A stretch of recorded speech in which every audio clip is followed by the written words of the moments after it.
Compartir este primer aniversario, de verdad que es un gozo para mí, es un privilegio. Le manda saludos mi esposa, nuestra congregación allá en Guía, de allá del norte me sacaron para traerme hoy para el sur, así que damos gracias al Señor por poder estar aquí con ustedes un día más. Y de verdad que para mí es un gozo ver lo que el Señor está haciendo aquí en medio de ustedes, en esta ciudad, a través de la vida de ustedes.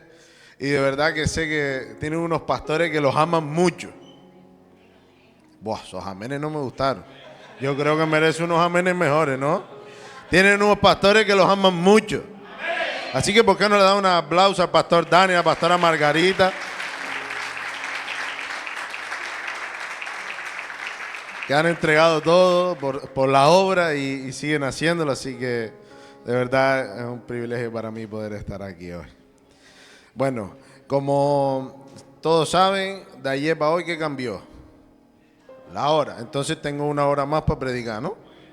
¿No? Ah, entonces creo que lo entendí mal. Pero cuando el pastor me pidió para compartir la palabra, yo estaba pidiéndole al Señor que me mostrara algo, pero había algo que resonaba constantemente en mi interior y es lo que voy a compartir con ustedes. Si no me quieren invitar más, no me inviten, pero es la palabra del Señor. Así que pregúntale al que tienes al lado, ¿has perdido tu primer amor? Espero que si la persona que tienes al lado es tu esposa, no te voy a decir que no. Pero hoy vamos a hablar de una iglesia que encontramos en la Biblia, evidentemente, a la que Dios reprocha haberle perdido su primer amor. Y estoy hablando de la iglesia de Éfeso. Así que me gustaría que me acompañasen en Apocalipsis, capítulo 2, del versículo 1 al 7. Apocalipsis, capítulo 2, del 1 al 7.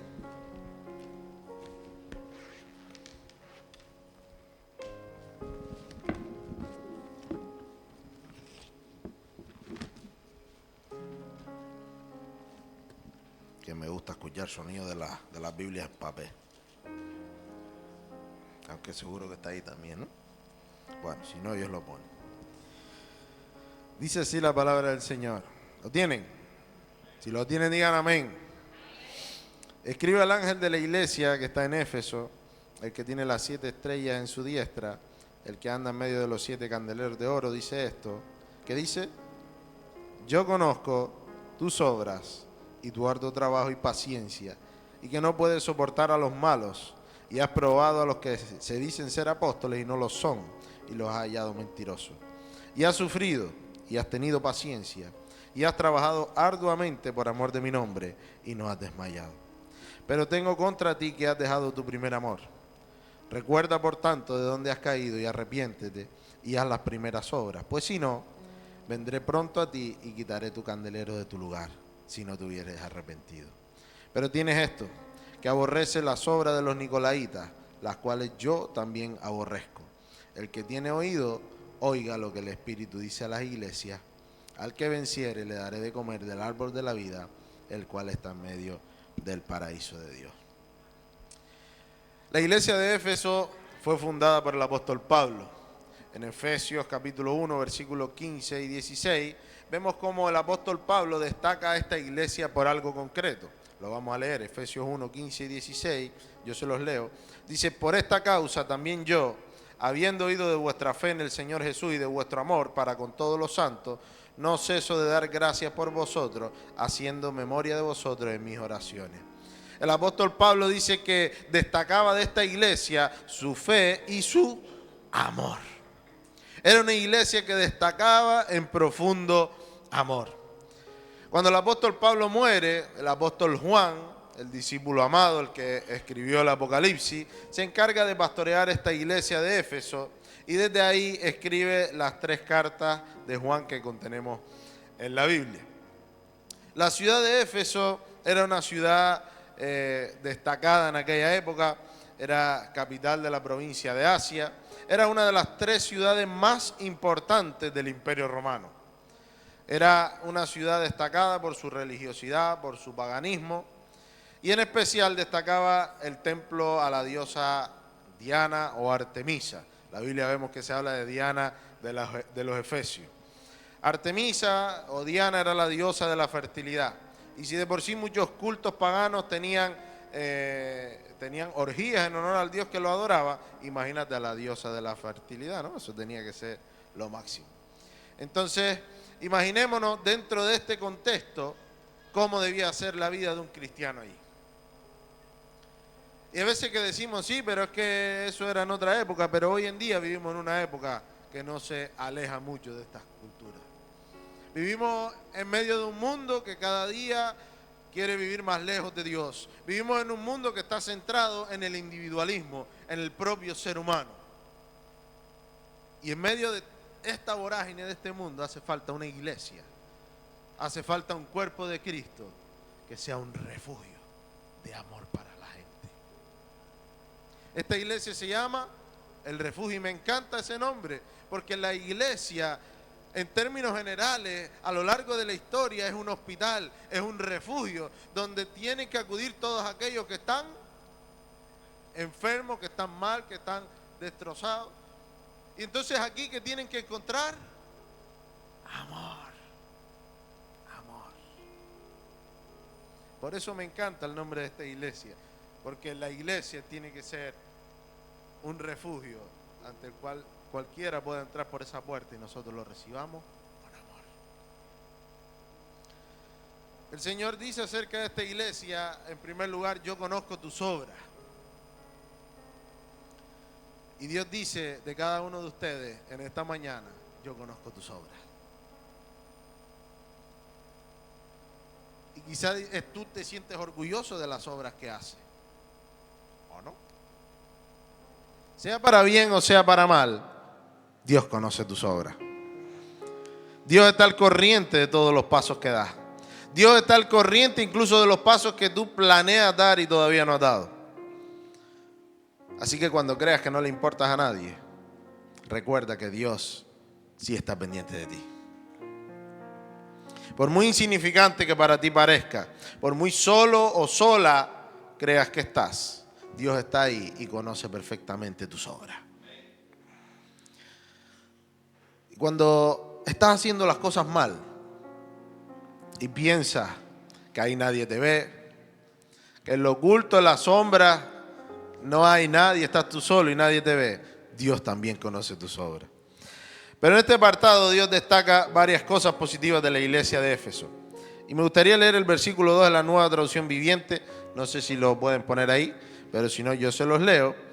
Dice así la palabra del Señor: yo sé todo lo que haces. He visto tu arduo trabajo y tu paciencia con perseverancia. Sé que no toleras a la gente malvada. Has puesto a prueba las pretensiones de esos que dicen ser apóstoles, pero no lo son. Has descubierto que son mentirosos. Lo primero que destaca la palabra del Señor de esa iglesia es su arduo trabajo. Y como decía el pastor antes, aquí ha habido un arduo trabajo, ¿sí o no? Los que lo han sufrido son los que dijeron más así, más fuerte. Los otros se quedaron medio así. Los que más sacos cargaron, la cabeza, sí, claro, tú no sabes nada. Dios elogia a esta iglesia por su trabajo afanoso. Y Dios te elogia por el trabajo que tú haces. Quizás tú eres el que quita, el que pone la silla, el que limpia. Quizás tú eres el que limpia los baños y te cree que ahí nadie ve tu trabajo. Dios sí lo ve. Y te elogia por tu arduo trabajo. Dios te elogia porque Dios sabe la fatiga y el trabajo que se pasa. Y todo lo que hagamos por la obra de Dios, Dios lo tiene en cuenta. Dios es un Dios maravilloso, Él es el dueño del oro y de la plata, Él es el dueño de todo y Él no se queda con nada de nadie. Dios es un Dios que bendice, Dios es un Dios que multiplica. Dios también elogia de esta iglesia su paciencia. ¿Cuántos tienen paciencia?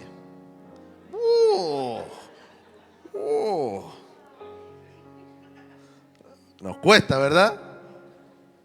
Esta gente había sido paciente y perseverante, como dice la Nueva Traducción Viviente. Lo cual quiere decir que a pesar del arduo trabajo que tenían, habían sido gente perseverante. Y aquí estamos celebrando un año de vida de esta congregación. Y es bueno que recordemos todo lo que Dios ha hecho.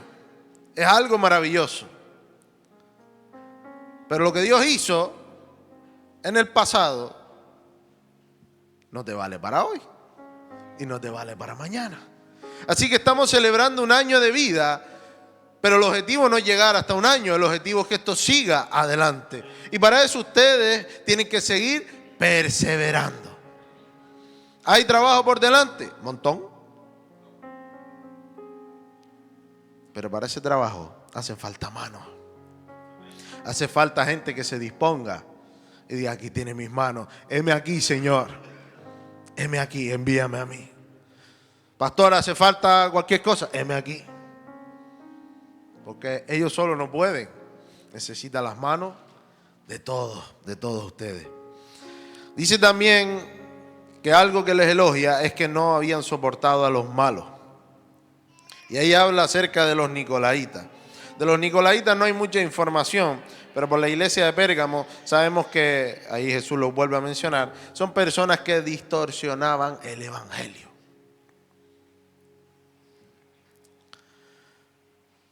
Cuidado con los que distorsionan el evangelio.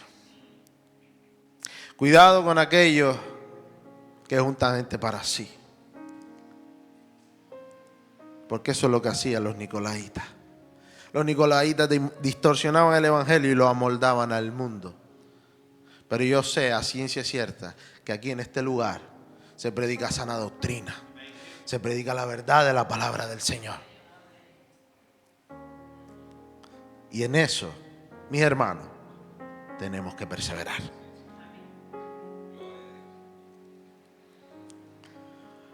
En una ciudad de aquella manera, los nicolaitas pretendían que los cristianos se adaptasen a ese estilo de vida, que rebajaran sus pretensiones doctrinales y que se adaptaran a la cultura que vivían.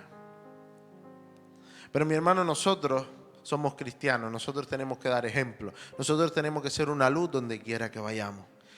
Y en este lugar, en esta ciudad, el Centro Familiar del Refugio tiene que ser una luz. Tiene que ser una luz de Cristo. Y eso se traduce en nuestras acciones de puertas para afuera. ¿Qué es lo que ven en nosotros? Nuestros compañeros de trabajo, nuestros familiares, todos aquellos que están de puertas para afuera, ¿qué ven en cada uno de nosotros?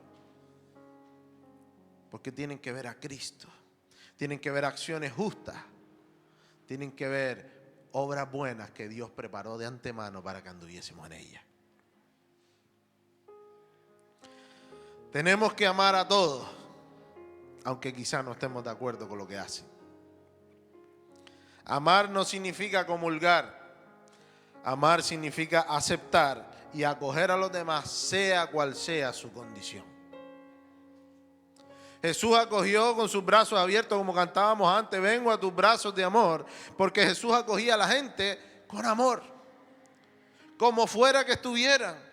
Estaban destrozados, estaban rechazados por la sociedad y Jesús los acogía con amor. Y nosotros tenemos el Espíritu Santo en nosotros y tenemos que acoger a todo el mundo con amor. Necesitamos acoger a la gente.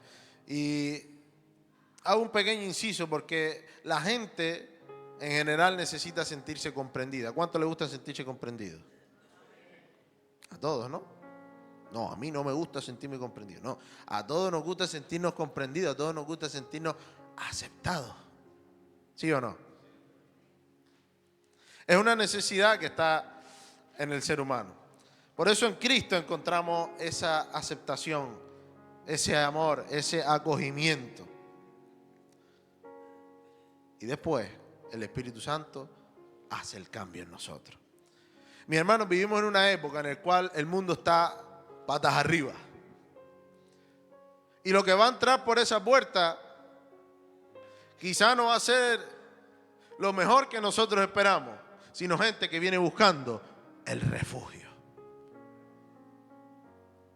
Y nosotros tenemos que extender los brazos de amor y refugiarlos.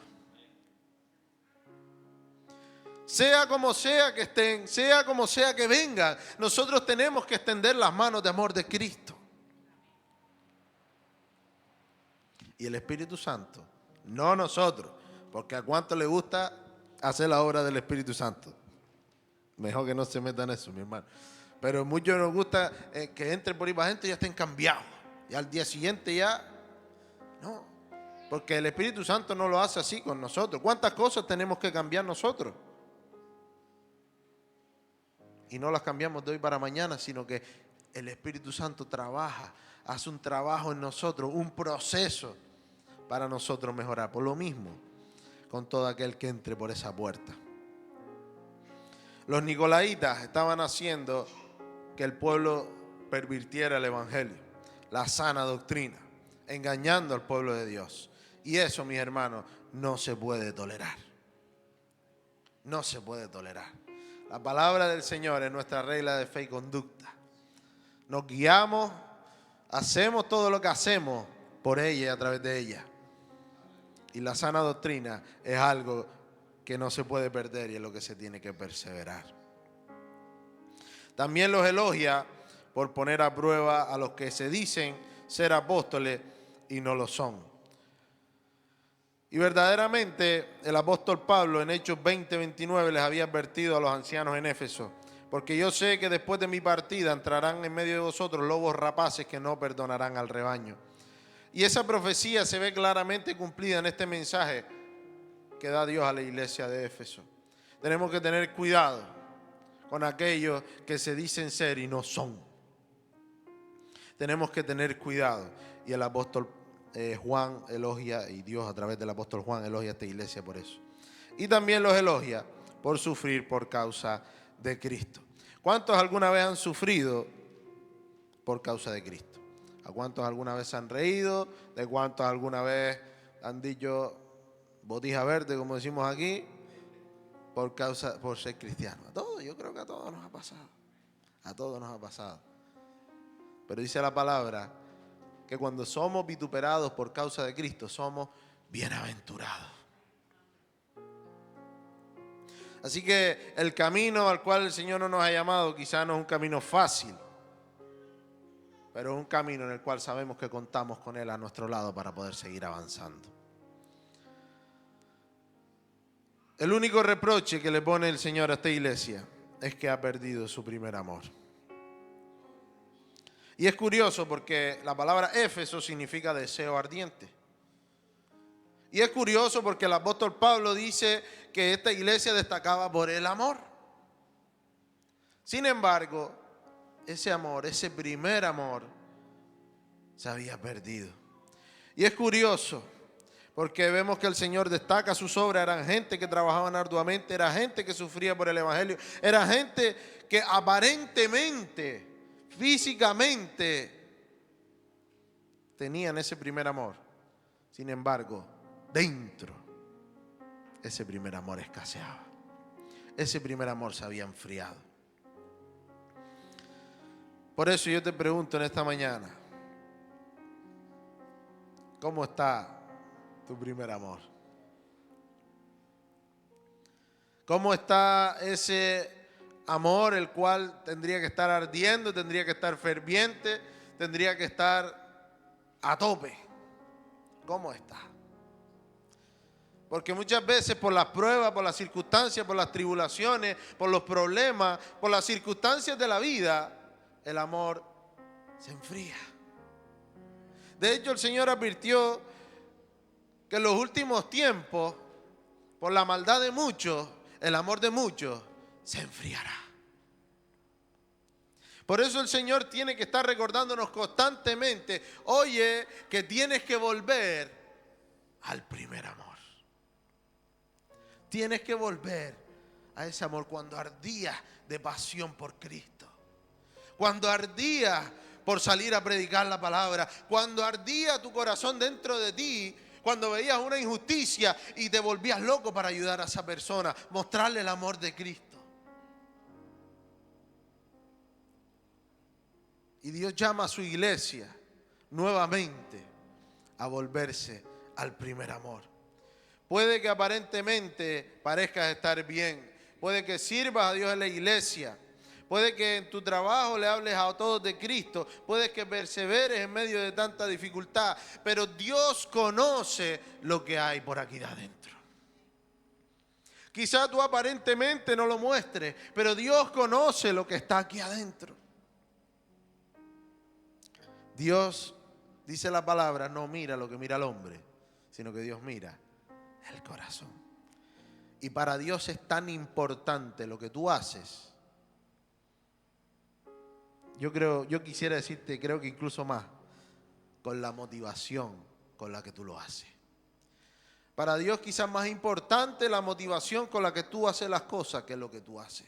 Porque tú lo puedes hacer de cualquier manera, pero Dios se centra en la motivación que hay en el corazón. Y eso es muy importante, mis hermanos. Porque preguntémonos en esta mañana, ¿qué es el primer amor? Por ejemplo, entre parejas, cuando uno está en el primer amor, cuando tú estás en el primer amor de novio, con las maripositas y todo el tinglado ese, ¿qué pasa? ¿Tú qué quieres hacer? ¿Tú qué buscas? Dilo, sin miedo, yo te escucho. ¿Quieres estar todo el tiempo al lado de la otra persona? ¿Qué más? Complacerla. ¿Qué más?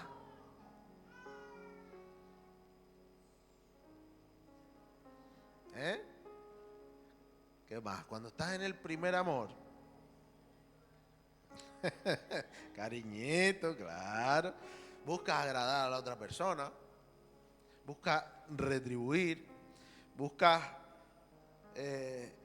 mostrar todo tu amor, buscas complacer, buscas todas esas cosas que estamos hablando. Cuando estás en el primer amor no hay sacrificio tan grande como para no hacerlo por la otra persona, porque merece la pena, ¿sí o no? Hay pasión, hay deseo ardiente, no solamente sexual, que eso le toca a los pastores, eso no me toca a mí hoy. Pero hay ese fuego en el pecho por esa persona, nadie me la toca, porque si no, saco el león que llevo dentro.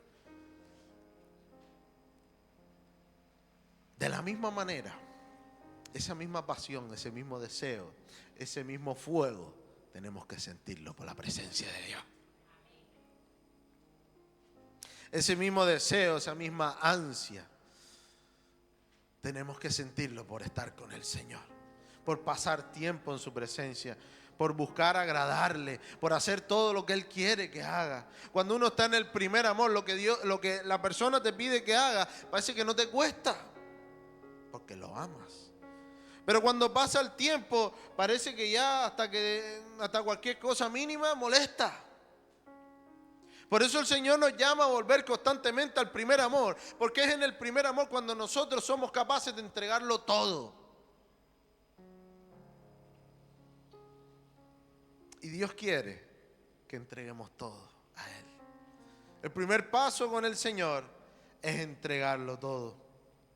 Ahora, ¿en qué habían perdido estos efesios su primer amor? En primer lugar, de hecho la nueva traducción viviente lo relata perfectamente, porque el original dice, has perdido tu amor, el primero. Y hay dos áreas en lo que, según los eruditos, esta iglesia se había enfriado su amor. Y la primera es con Dios. En primer lugar, habían perdido su primer gran amor con Dios. Y muchas veces pasa. En palabras del teólogo Grau, dice, la obra de Dios, cobra más importancia que el Dios de la obra. La iglesia de Cristo que el Cristo de la iglesia. Y está muy bien todo lo que podemos hacer aquí dentro. Pero todavía está mejor cuando nosotros en nuestra casa, en nuestro lugar secreto, somos capaces de buscar al Señor. Aquí es fácil levantar las manos, aquí es fácil meternos en el ambiente de adoración. Porque además todo lo que hay aquí lo propicia. Y tienen un excelente grupo de alabanza y de adoración y de verdad que se deja sentir la presencia del Señor. Pero ¿qué pasa cuando estás en tu casa y no hay un teclado sonando? ¿Qué pasa cuando tienes que ponerte de rodillas a las 6 de la mañana antes de ir a trabajar? ¿Qué pasa en ese momento cuando quizá no me salen las palabras?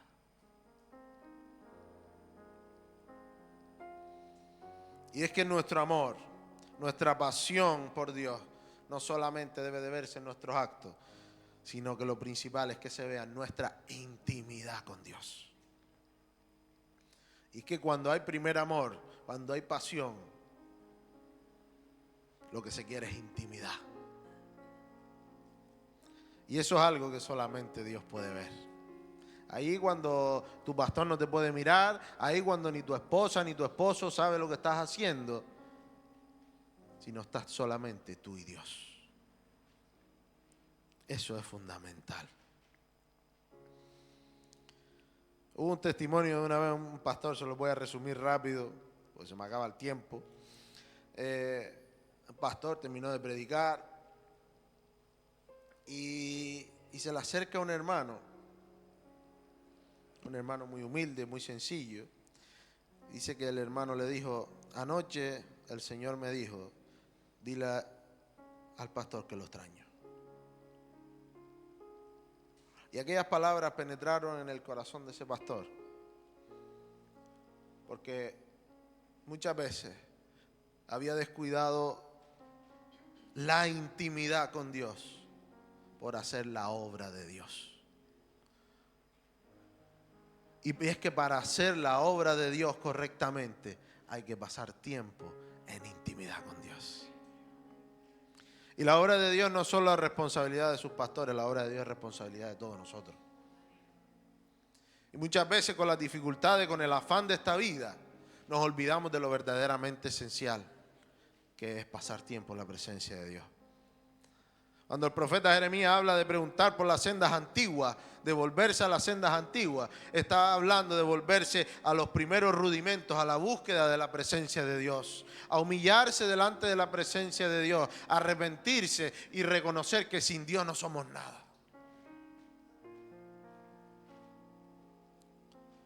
Y es algo que nos puede pasar a todos, hacer lo bueno y descuidar lo mejor. Y muchas veces pasa, pero tenemos que buscar lo mejor por encima de lo bueno. El otro día leía un comentario y dice que el mayor enemigo o el mayor aliado de la mediocridad es lo bueno. Porque si está bueno así, ya está. Ya está bueno, lo dejamos así. Y nosotros no tenemos que buscar lo bueno, nosotros tenemos que buscar lo mejor. Y lo mejor, ¿sabes qué es? Cristo. Cristo es lo mejor. Es lo mejor, el regalo del cielo que vino a dar su vida a la cruz del Calvario por ti y por mí. Él es lo mejor porque Él dio por ti y por mí lo mejor. ¿Y qué pide de nosotros? Lo mejor. Lo mejor. Imagínate que una mujer le dice a tu marido, a su marido le dice, mira, tú sabes que yo estoy casada contigo, yo voy a estar cumpliendo con mis obligaciones, yo te voy a hacer la comida, te voy a lavar la ropa, voy a plancharte las camisas para que vayas al culto y todo eso, pero te advierto que amo a otra persona. ¿Tú crees que un hombre estaría contento con una mujer así? Habrá algún exagerado, algún bruto que diga que sí, pero espero que no. ¿No? Porque de qué me vale que me haga las cosas si ama a otro. Si no me ama a mí.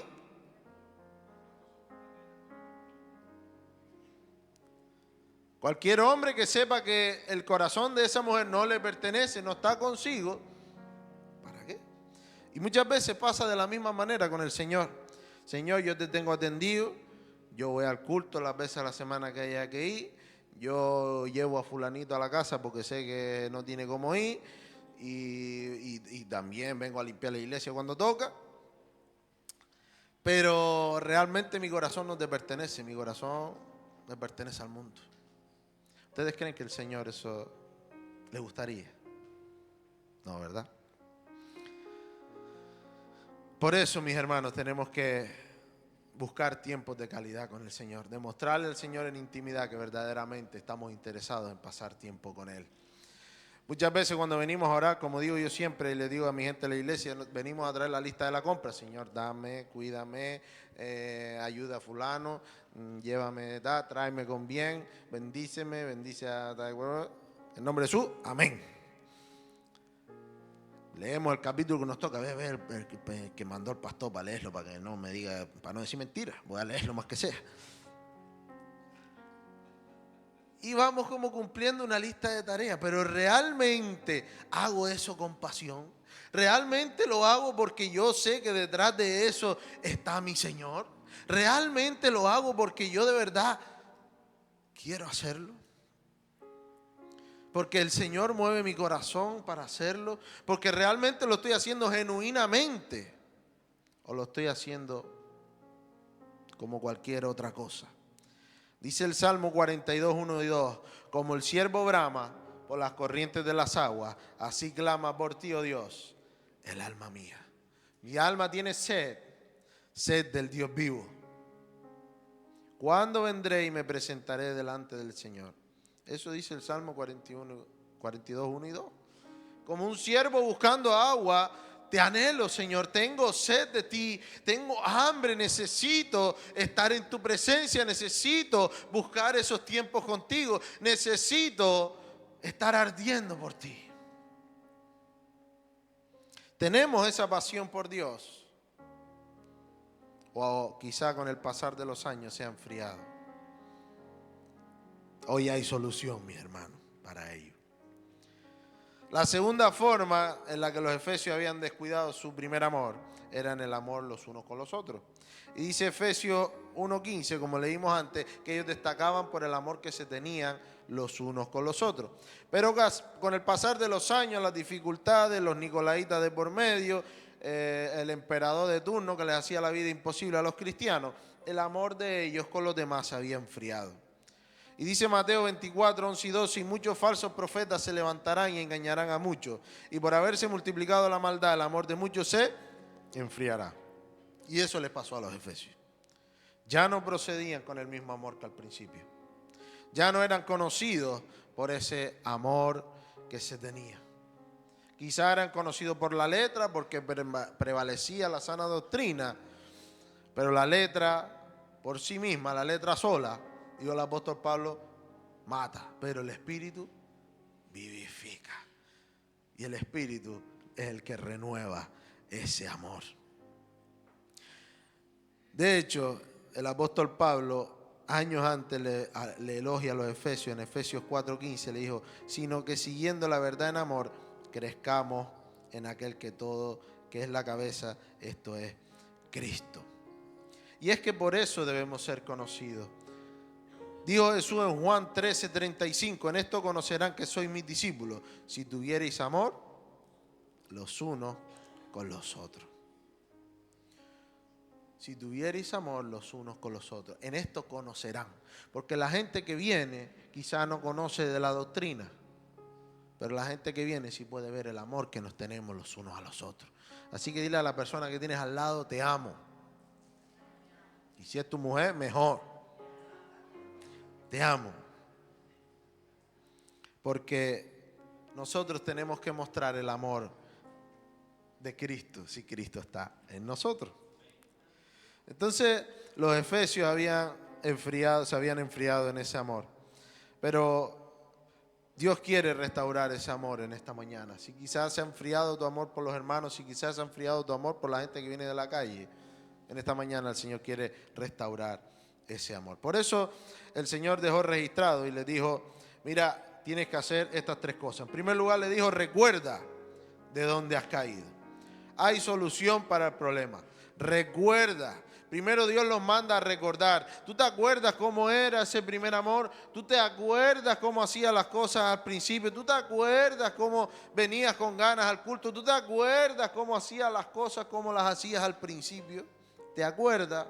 ¿Te acuerdas cómo era tu deseo ardiente? ¿Te acuerdas? ¿Te acuerdas? Trae a la memoria cómo hacías las cosas con pasión para Dios. Tráelo a tu memoria. Recuérdalo. Recuérdalo. Y si has caído de ese estado de pasión, si has caído de ese amor ardiente, le dice, recuerda y por tanto, ¿dónde te has caído? Y arrepiéntete. Y es que el cristianismo está basado en el arrepentimiento. Eso no es una palabra que le gusta mucho a la gente, no es una palabra de moda. A todos nos gusta que nos diga, venga, tira para adelante, que Dios te va a sostener, haz lo que te da la gana, que Dios te va a ayudar. ¿Verdad? Que a todos nos gustaría que nos dijeran eso. Pero el cristianismo está basado en el arrepentimiento. De hecho, cuando el pueblo se envanecía y se iba tras sus cosas, Dios lo llamaba al arrepentimiento. Y nosotros tenemos que vivir una vida de arrepentimiento. Arrepentimiento no es remordimiento.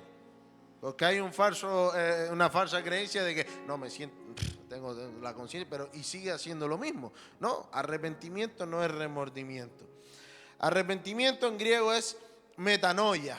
Y metanoia se compone de la palabra gnosis y meta. Habla de un cambio, de una metamorfosis en la gnosis. Un cambio en la manera de pensar. Y eso lo dijo el apóstol Pablo en Romanos 12:2 cuando dijo, no os conforméis a estos siglos, sino transformaos por medio de la renovación de vuestro entendimiento, para que comprobéis cuál sea la buena voluntad de Dios, agradable y perfecta.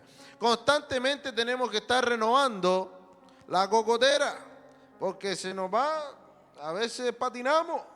Por eso tenemos que estar constantemente renovando nuestra mente, con nuestra mente abierta, porque entonces solamente podremos entonces conocer la voluntad de Dios, que es buena, agradable y es perfecta. Ay, que yo no sé qué es lo que Dios quiere para mi vida. ¿Ver?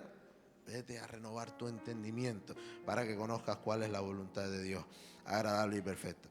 No vale con recordar lo que viví hace un año, hace 2 años, hace 3 años. No vale con recordarlo. Necesito estar en constante renovación y parte de esa renovación es volver al primer amor. ¿A cuánto les gustan los retiros de matrimonio? A ellos dos nada más. Bueno, para ustedes que les gustan los retiros de matrimonio, ¿por qué nos gustan los retiros de matrimonio? Porque pasamos más tiempo con ella, volvemos a refrescar, a renovar cosas que se nos habían quedado un poquillo con la vida, con el devenir del día, se nos van quedando cosas atrás. Y al principio, pues tu mujer te pedía algo y tú salías corriendo a buscárselo y ahora sales corriendo para el otro lado. No, es que no me dio tiempo. Y en los retiros de matrimonio como que volvemos otra vez. No, es verdad que esto es... Volvemos al primer amor. Intentamos volver a ese primer amor en el cual hacíamos lo que fuera por nuestra esposa, por nuestro esposo. De la misma manera, tenemos que estar constantemente volviendo al primer amor para hacer las cosas como cuando comenzó esta obra hace 1 año. Con ese mismo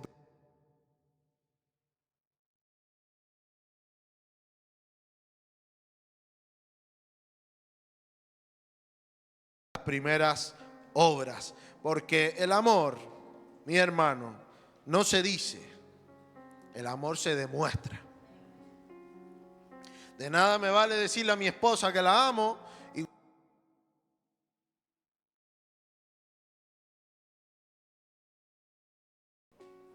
porque el amor no se habla, el amor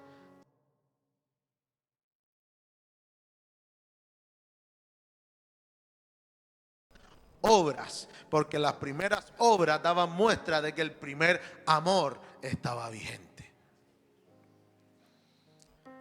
es importante que volvamos a las primeras obras. Si no hay arrepentimiento y no se vuelve al primer amor, dice la palabra del Señor, yo quitaré de ustedes el candelero de ese lugar. ¿Y para qué se usa un candelero? Para alumbrar. ¿Y quién es la luz? Cristo. Cristo es el candelero. Cristo es la luz. Nosotros no podemos brillar por nosotros mismos. Tú puedes ser buenísimo en lo que tú quieras, pero quien brilla en nosotros tiene que ser Cristo. Si no hay arrepentimiento, no hay luz.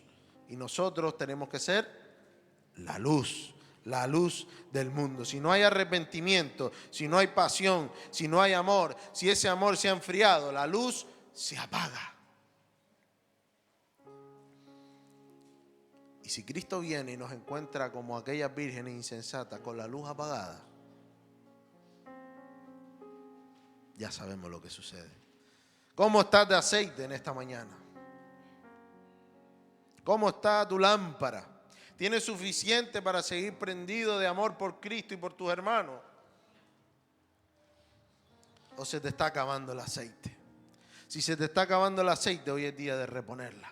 Hoy es día de renovarnos en su espíritu. Y quien dice, mira, pues verdaderamente sí, necesito aceite, verdaderamente me estoy enfriando, de verdad, verdaderamente necesito volver a ese primer amor. Dice la palabra del Señor que Él les dará a comer del árbol de la vida. Y el Señor estaba hablando en general, hablando a la iglesia en general, pero ahora comienza a hablar de manera personal. Estaba hablando a la iglesia en general y ahora dice, pero el que venciere, empieza a individualizar, le daré a comer del árbol de la vida. Y es que aquel que venza va a recibir su recompensa. Mi hermano, tu recompensa no viene por tener a los mejores pastores del mundo, que lo son, ¿verdad que sí? Amén. Tu recompensa viene por lo que tú haces en el Señor. Tu recompensa viene por tu vida que entregas al Señor. Ellos recibirán su recompensa, pero tú y yo tenemos que pelear por la nuestra. Y es que nuestra entrada a la presencia de Dios no es por herencia, es algo personal. Yo no entro porque mi padre entró, yo entro por lo que yo decida hacer en esta tierra. Hay dos caminos. Podemos seguir al Señor y llegar a su presencia, o podemos dejar al Señor a un lado y sabemos el otro camino a donde lleva, que es al infierno. Entonces, en el Edén había muchos árboles frutales, pero había especialmente dos variedades que eran diferentes del resto. Uno era el árbol del conocimiento del bien y del mal, y otro el árbol de la vida. Dios le prohibió a Adán y Eva tomar del árbol del conocimiento del bien y del mal, pero ellos tenían acceso al árbol de la vida.